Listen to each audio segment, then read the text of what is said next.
while, when we become a little bit more familiar with it, and we have some consciousness cultivated and also some muscle memory, that helps quite a bit with what to do. One thing along with the ease, so when you're easy and there's no strain in your body, it gives you a little bit more space. And one of the things in that space that you should raise your awareness about is your breath.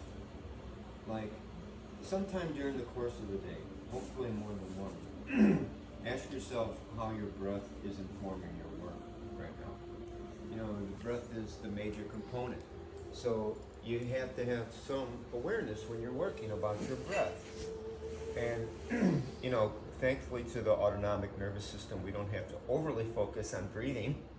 But, you know, like how the physical act of the inhale and the exhale coincides with what you're doing, you know. When I first started taking from one of my teachers, he would always talk about how you're following your exhale, like when you're leaning in, right?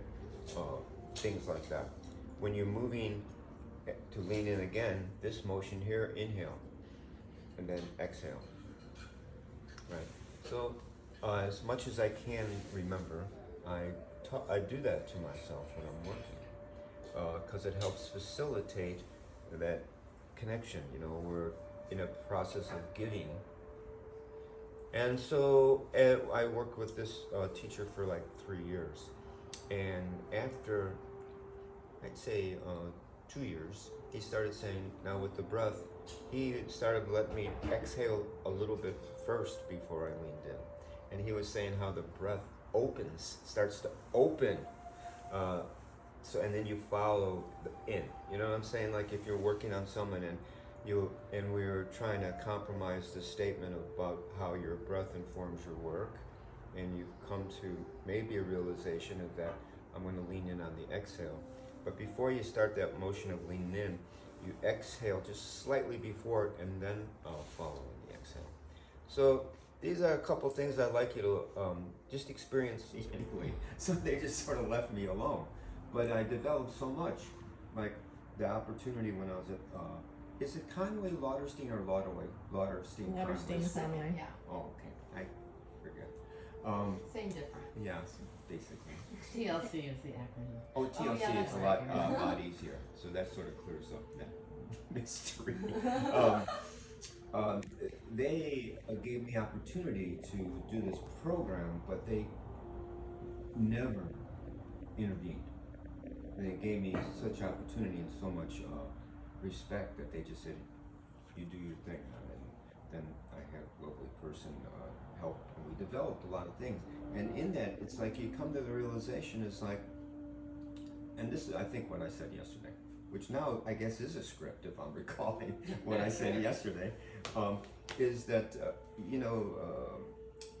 you have to remain fluid when you're a body worker, I feel, you know, because somebody's going to say something to you, and you look at also, we were talking about visual diagnosis also too, like when you're looking at somebody, like this morning, or anytime you meet someone, you're looking at them, right? Now, how you look at them, and if you're putting it through some judgment or something like that, you're going to get a different result. But if you're just looking at them in the context of observing, you get some clues about what's going on with them, even before they tell you anything, right? How they move, how they stand, how they talk, what they say, the speed of their voice, all those, especially if you study Chinese medicine, those characteristics are associated with different aspects, different organ meridian complexes. So it gives you an even more detailed thing. But in general, we all have instincts. You get instinct when you see somebody. I don't know how, the voice sometimes is clear, sometimes muffled, but you get a certain sense of somebody. And then, all those things when you look at them, their coloring and everything. But then what they say to you and how you say it, it gives you a sense of, okay, this is what's going on with them.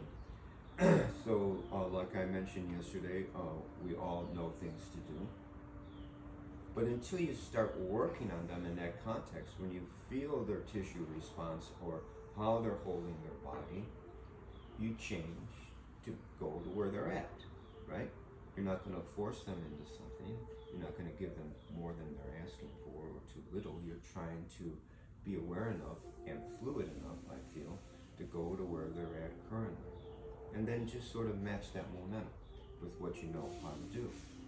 Right, so that is the opportunity that we all have. Also, too, you like to take that out of the context of body work all the time, so it's not so abstract.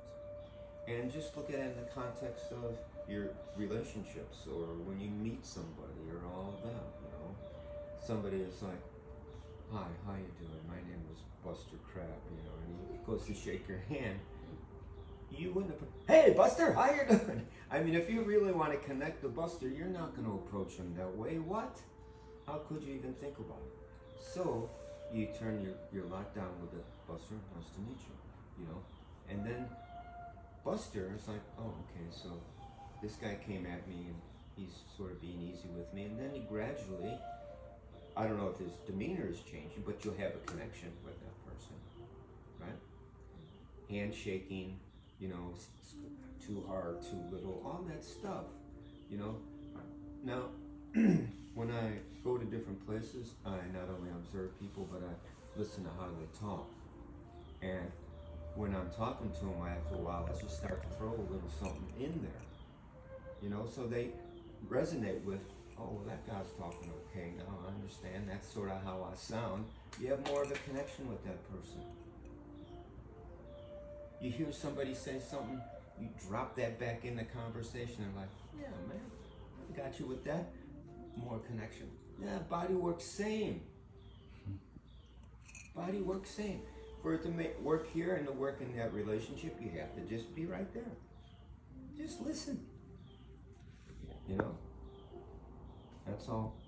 When you start working and you're really just working, or when I observe people work or on video, I watch them, sure, and then I see this. But if I still see that their ego is so there and it's not really about the work, I click it. I go watch something else. Because that's not our goal. I mean, you're not doing the work yet. There's layers, and yeah, the ego is sort of there. And ego is good to have always. But if it's the most prominent thing, because you're doing this because I want to do this, it ain't body work. That's something else. So anyway, that's the deal.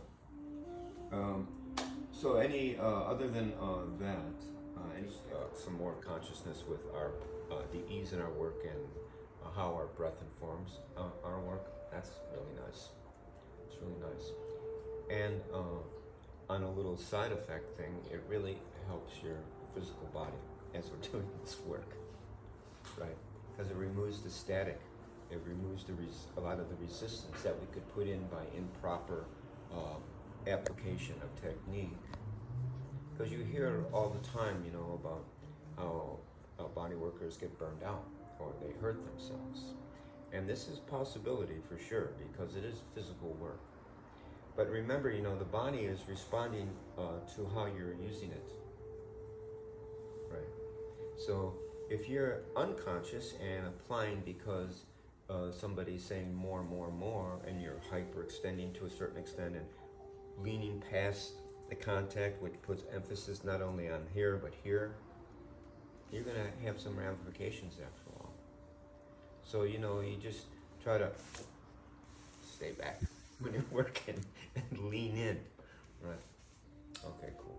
Well, anyway, thank you for saying that. That's just another Dharma talk fueled by caffeine. I have a whole series of Dharma talks fueled by different levels of caffeine. Where do we subscribe? What?